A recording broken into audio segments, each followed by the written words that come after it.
Today I want to share a story with B about my winter deep in the Yukon with my grandfather, and the strange things that occurred during those dark, frozen months. Quick note, this story is a little long. About 3 years ago, when I was at the spry age of 18, I had decided that I wanted to take a year off of school before going to university, do a bit of soul searching, if you will. Well, as it happened, my father decided that this would be a great opportunity. You see, my grandfather Dana had been trying to get me to go out to his cottage for a few years now, to learn a little about yourself and your heritage. Now, my grandfather is the toughest son of a bitch I have ever seen in my life. Here is an example. When I was 15, my family took me skiing in Jasper, and my grandfather tagged along. During that trip, Dana hit a fallen log that had been ever so lightly covered in snow and plowed straight into a spruce tree. He tore his lip open down to the cheek.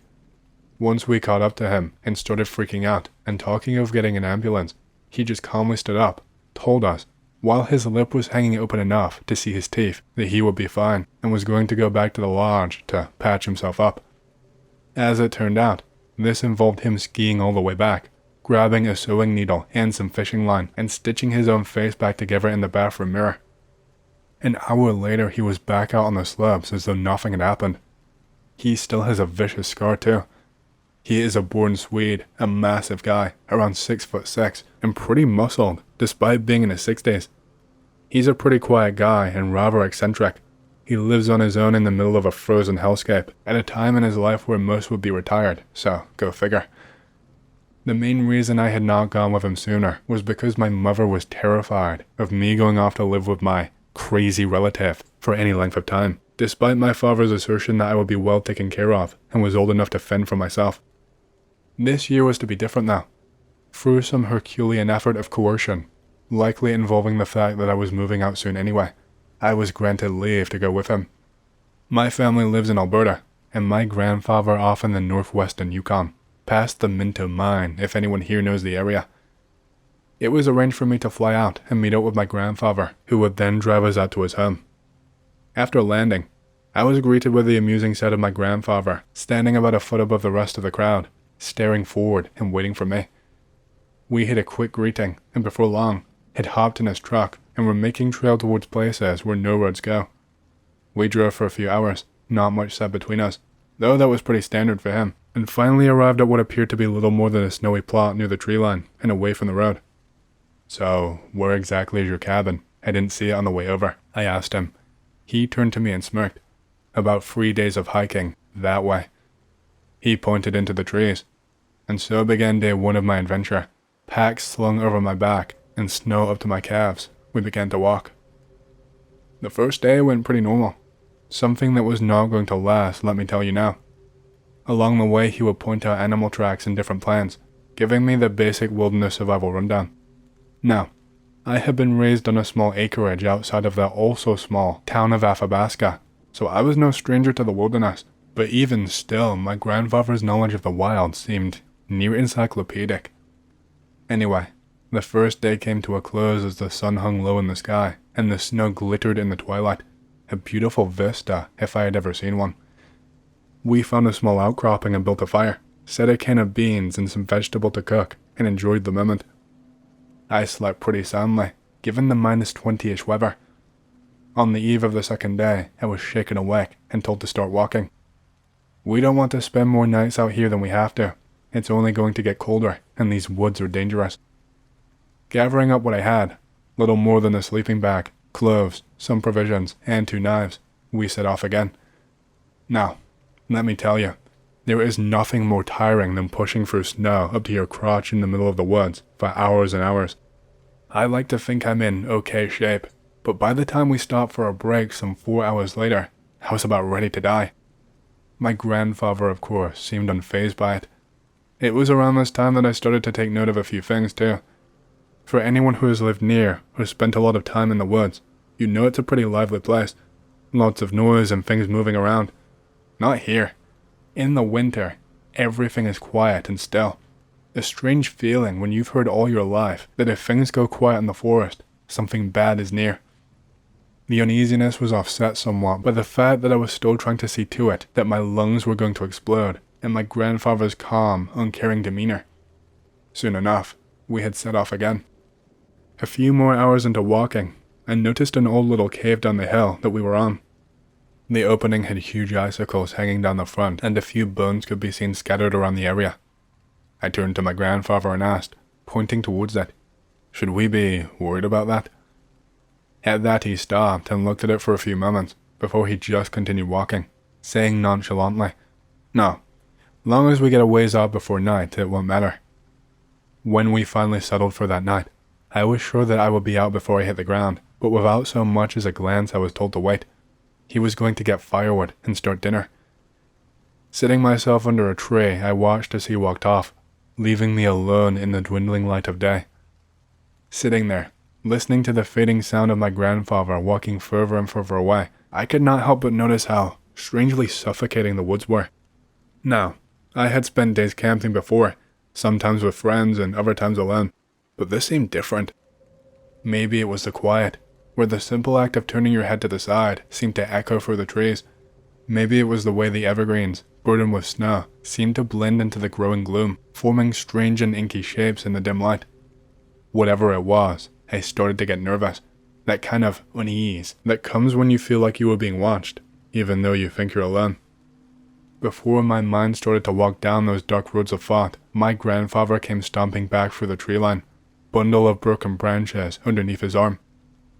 He set about showing me how to start a fire without matches or a lighter. He is old-fashioned like that, and soon enough, we had a nice little campfire going. It wasn't until the heat of the fire hit me that I noticed how damn cold it was, my hands stiff and slight shivers going over me.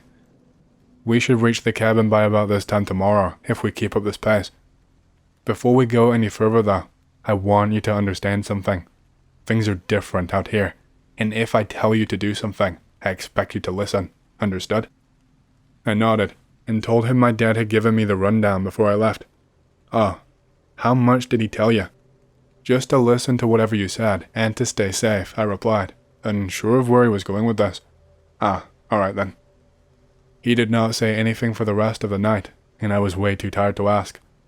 Despite my exhaustion, I found that I lied awake for quite a while, staring up at the sky and listening to the gentle cracking of the fire.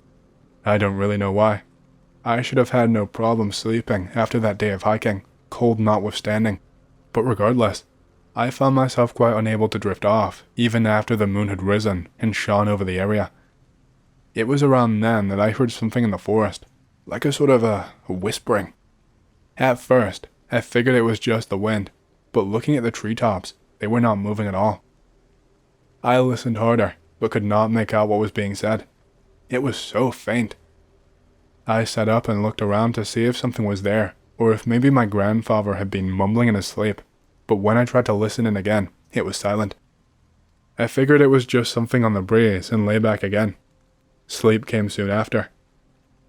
I was once again woken by Dana as the sun had just begun its slow creep over the distant mountains.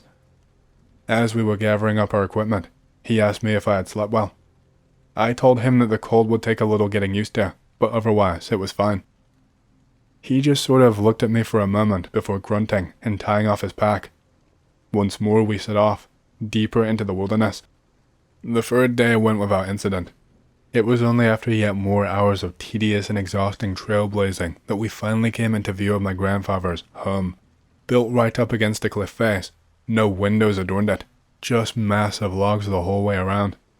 A small chimney rose up from the roof, easy to spot given that the trees had been cleared in about a 20-meter radius around the cabin, replaced with numerous small wooden stakes set at varying intervals. As we got closer, I noticed that they were actually fence posts. Barbed wire was strung between them, and every so often there was a much taller post set a ways back from the fence. In the dim light, I couldn't really make much out about it, though I was curious why they were there. Whatever the reason, I was in no mood to play 20 questions. I just wanted to get inside and sleep in a warm place. Before we could get in, however, it seemed that there were a few things to be done. My grandfather lifted one of the posts out of the ground, allowing us to enter, and told me to put it back and make sure it wasn't going to fall. He was going to go get the door open. It did not take too long. The snow around the cabin was much less than the surrounding area, making walking blessedly easier. After I finished, I made my way around the side of the cabin and found my grandfather carefully taking down the numerous little metallic things hung over the door. I could see them glinting in what little daylight was left, but I could not make out exactly what they were supposed to be. Again, I was just too tired to really care, and just wandered inside behind my grandfather as soon as he finished taking down the last one. "That bed over there, that will be yours," he said, pointing to a small cot in one corner of the room. Without much more thought, I ambled over and went to sleep.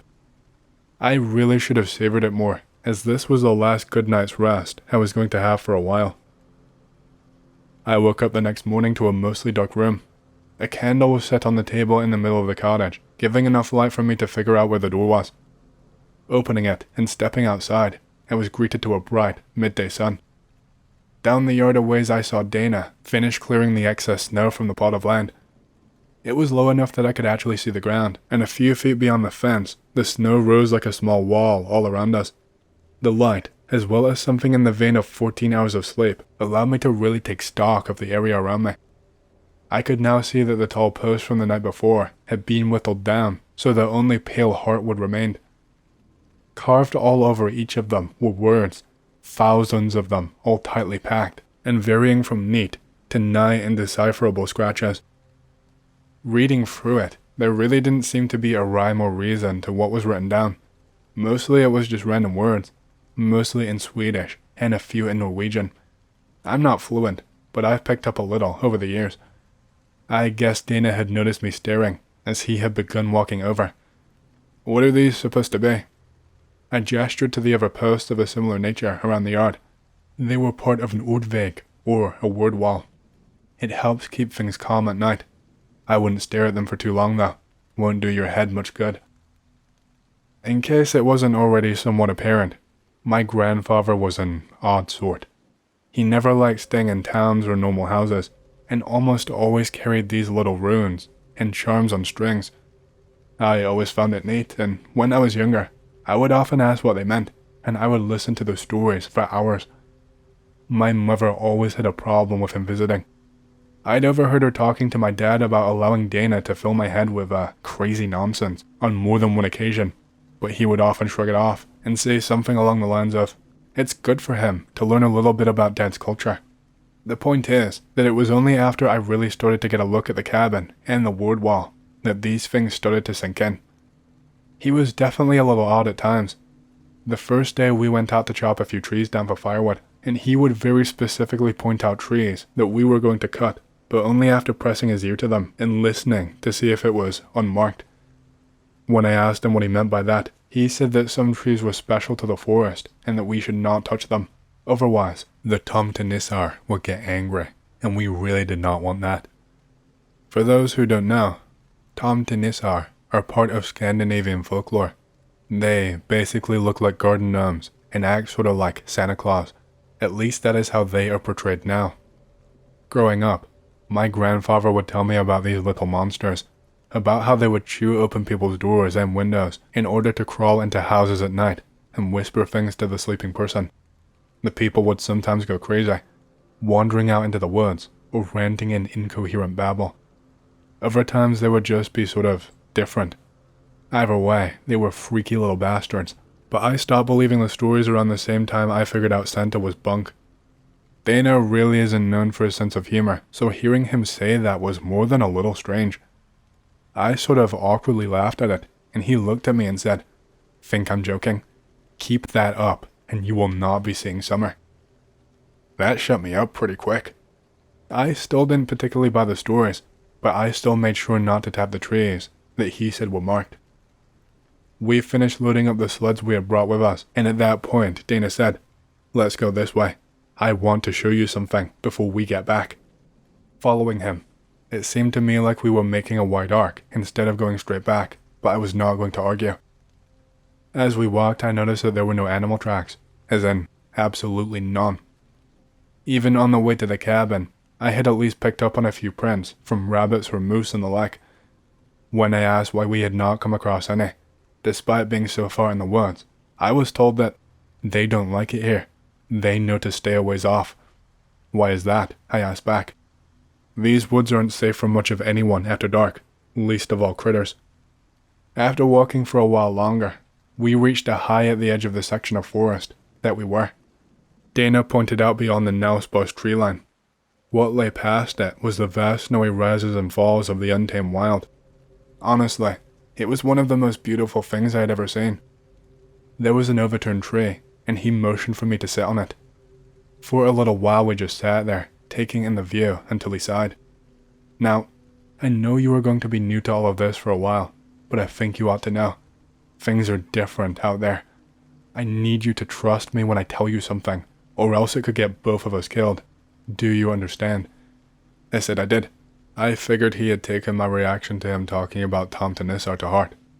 He may be strange, but he means well, so I figured I would humor him and make things easier for the both of us. That would prove to be a very bad idea. Once we got back and finished stacking the firewood, Dana broke out more of our dwindling provisions, and as we were cooking, he said that tomorrow we would need to go hunting. If we caught anything, he would show me how to properly butcher an animal. We ate and settled in for the night, but as we were settling in, he told me that if I ever got up in the night to use the outhouse, to the side of the cabin, that I should always bring a candle, no matter how bright the moon was, and that if it goes out, I should come back inside right away. With that, he set a small dangling thing up on the door, pick related. When I asked him about the thing on the door, he told me it was there to confuse anything that was trying to get in. Later during that winter, I found out it's supposed to be a rune for illusions or disguises.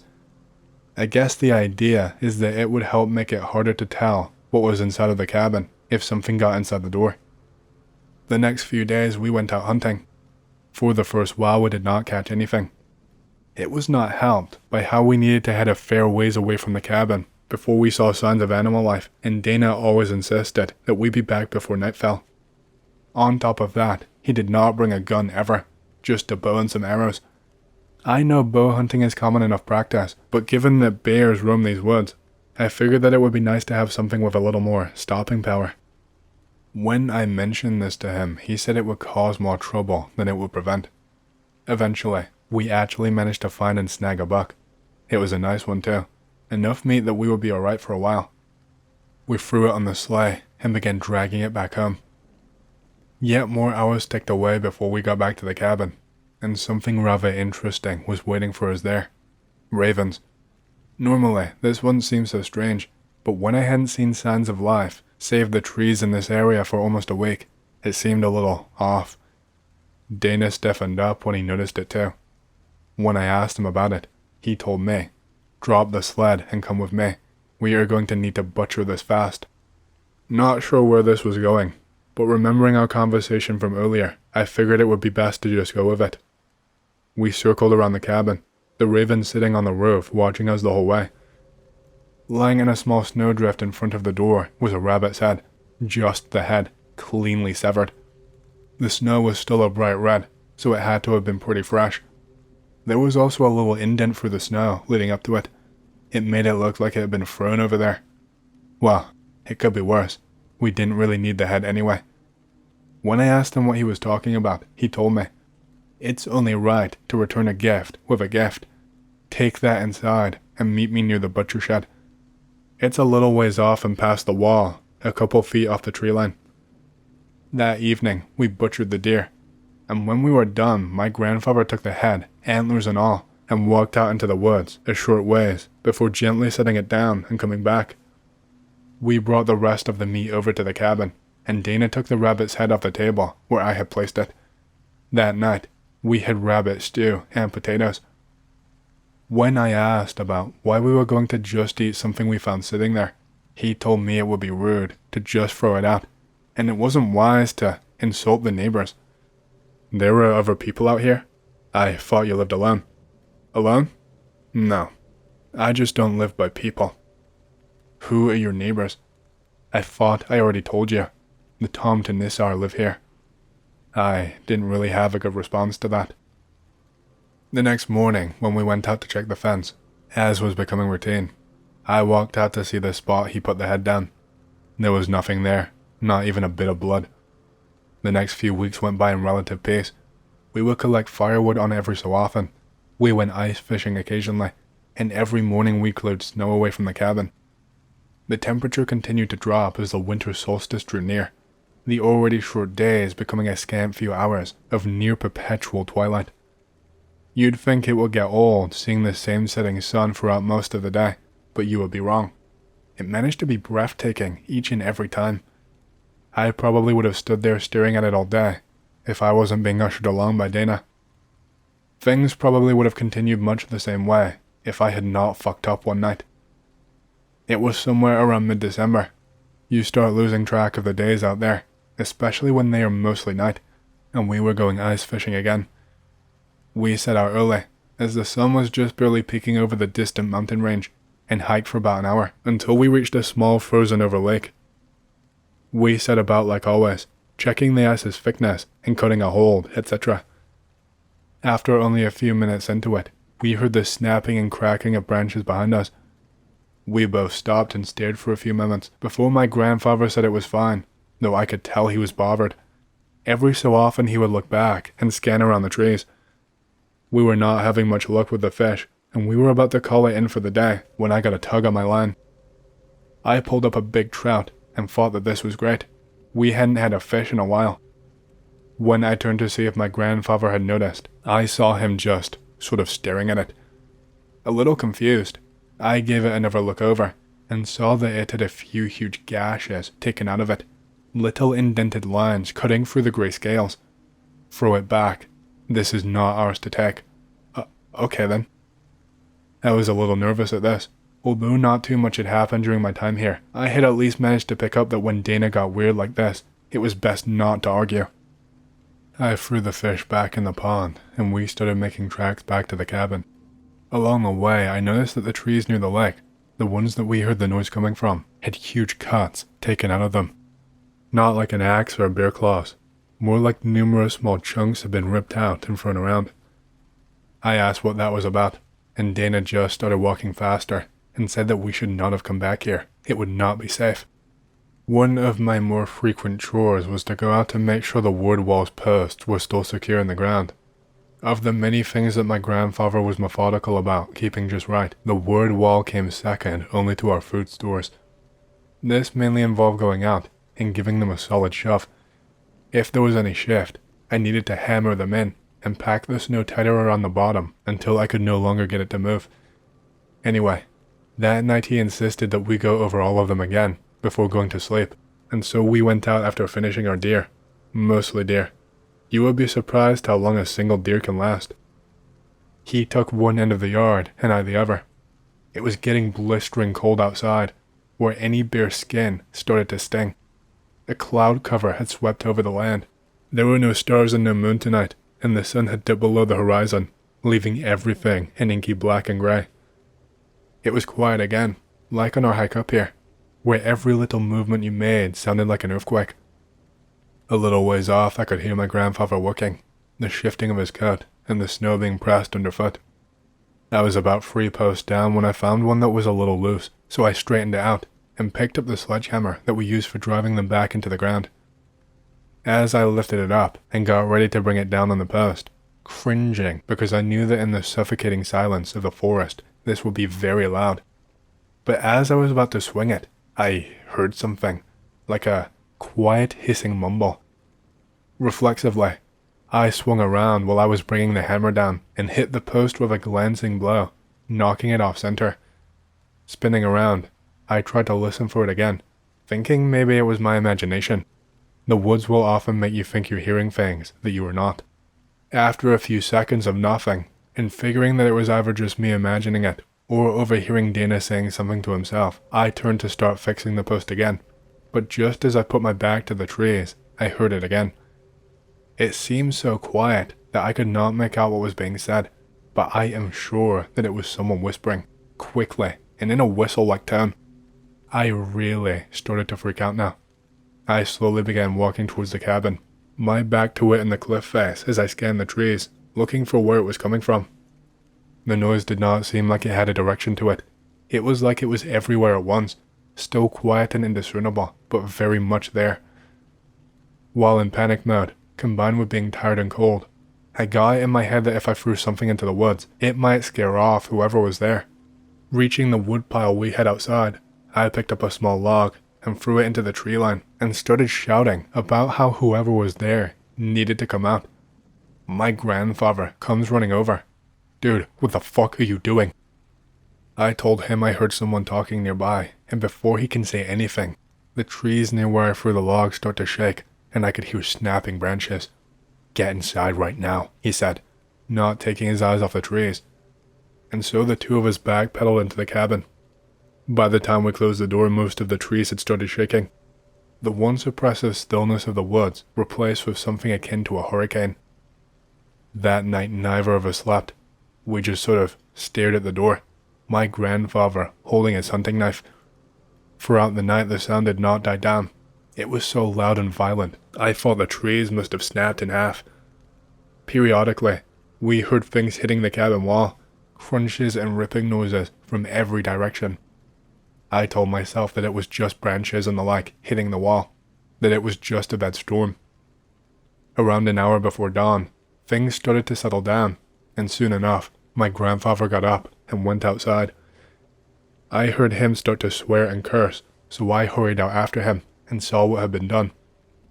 The outside of the walls had been covered, every inch from top to bottom, with words violently slashed into the wood. Chunks had been ripped out of the corners in the door. The fence was in ruins, some of the barbed wire having been thrown into the treetops, and many of the posts smashed into splinters. After a string of curses that I could barely even understand, he started to calm down. "Never do anything like that again. Ever. Come on. We need to get the fence fixed before nightfall." And just like that, he set off to start gathering up the broken fences.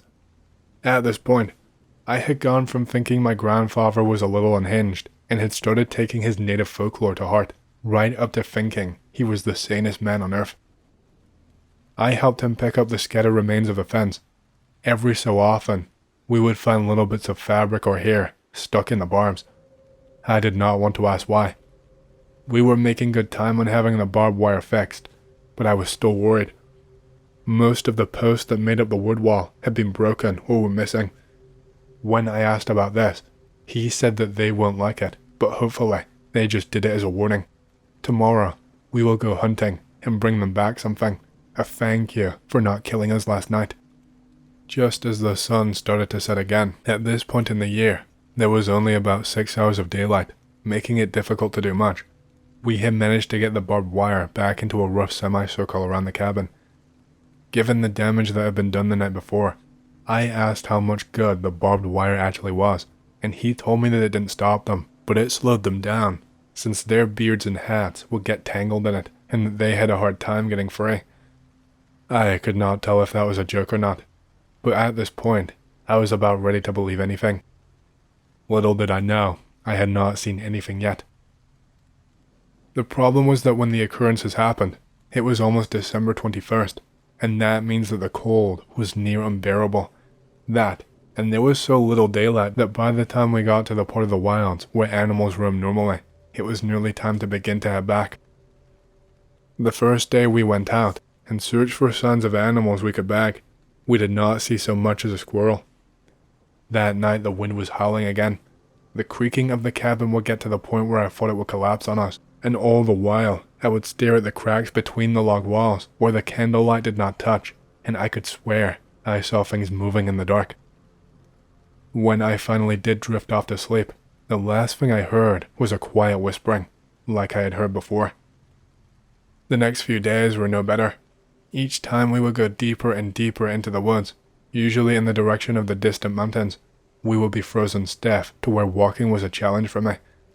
I had no idea how my grandfather managed it at his age, but he never slowed down, and we would come back empty-handed.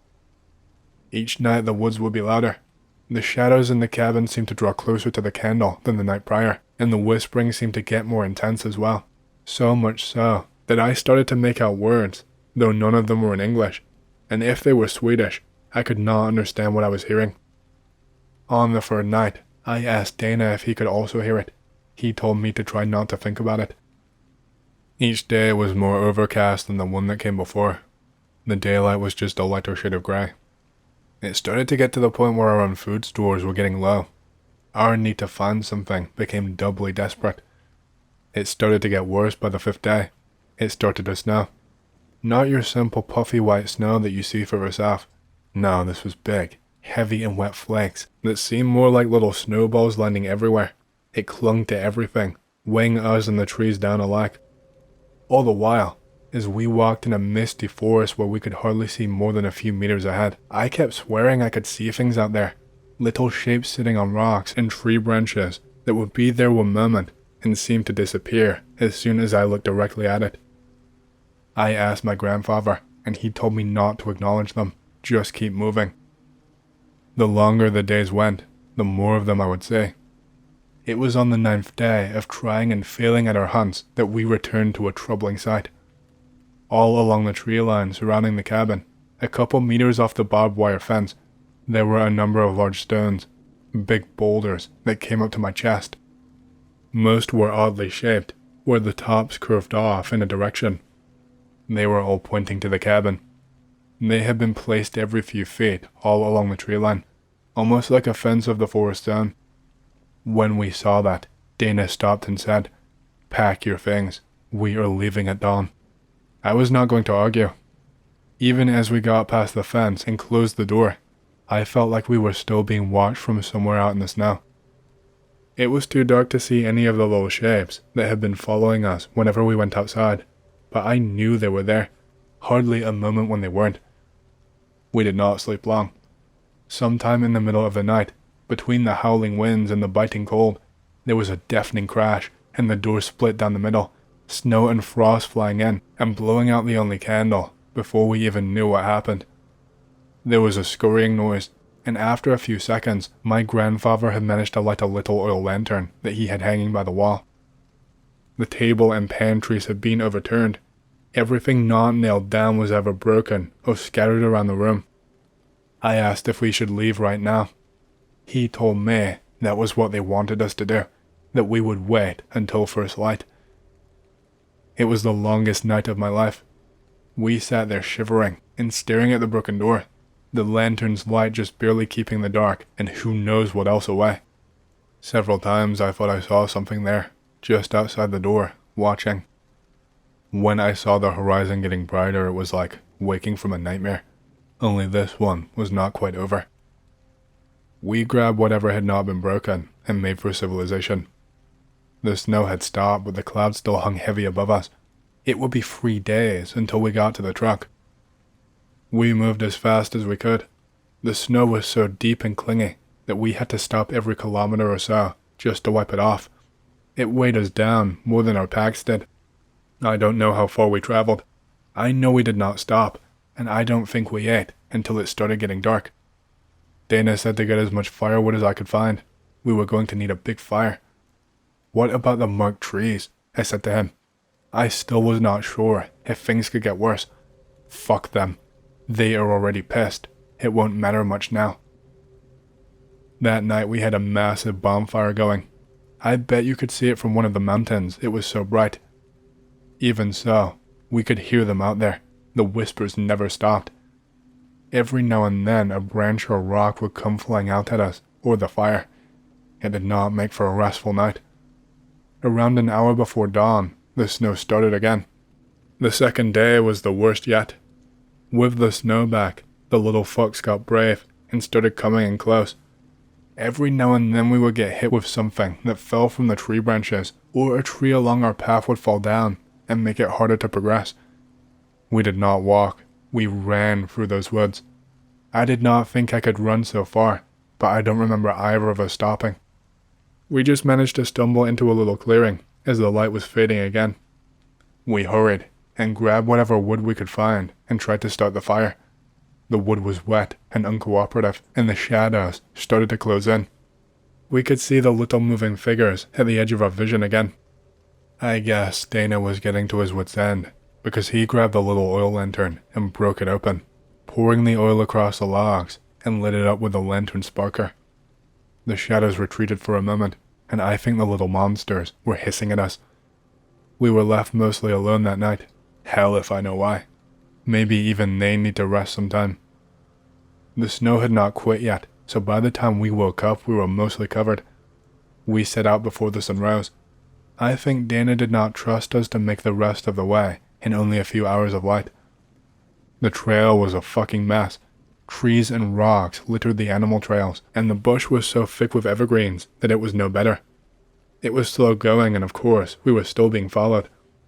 We would catch sight of them at the edge of our vision, watching and whispering in tune with the wind. I could not even tell which was which by this point. Sometimes I still can't. For whatever reason, we were left mostly untouched on the rest of the way back. The poor trail conditions slowed us to the point that it was already dark, and we still had not made it to the truck. Dana did not want to stop though. He said that we were close and did not want to risk another night outside. I'm not sure when it was, but we eventually made our way out of the trees and onto a road. We followed it for a few minutes until we saw it. The glorious steed that would get us out of that place, covered under a few feet of snow though it was. We swept out the truck bed, threw our things in, and drove away. I don't think either of us looked back. After we got back to town, we stayed at an inn for the night. Best goddamn rest of my life. We woke early and drove for nearly the entire day until we made it to the Eric Nelson Airport. When we got back, Dana stayed with my family for a little while, at my dad's behest. We did not talk much about the trip, just said we needed to come home early. That spring, Dana left and said he was going back home. I asked him what in the fuck was he thinking going back there, and he told me he had lived in those woods for almost 20 years. It was his home, and he would stay there as long as he had left. He promised to call or visit on occasion. That was, 3 years ago. None of us have heard hide nor hair of him. My parents are convinced he passed away. They're probably right, but I can't help but wanting to know. And that is where we come to today. I told my friends about what happened that winter, and they don't really buy it. Can't blame them, but we've been talking on and off for a year now about going on a camping trip, and I jokingly mentioned that maybe we should go out to my grandfather's cabin. They thought it was a great idea. We're currently in the Sky Motel in Whitehorse. We are leaving early tomorrow morning. I am still convinced that this is a bad idea, but I want to know what happened when my granddad came back out here. We planned for the trip to be a little less than a month, and we picked summer, since I think it is safer than the dead of winter like last time. This is the last story I'm going to be posting for a while. Come the start of September, I will start a thread and let you all know what happens. I will take pictures where I can, and have brought a number of spare batteries for my phone. Wish us luck. OP never returned, so who knows what happened to him. Hey, I hope you've enjoyed the stories. The goal for the channel is 100k, so please subscribe, like, and leave a comment because it really helps the channel. Thank you for watching.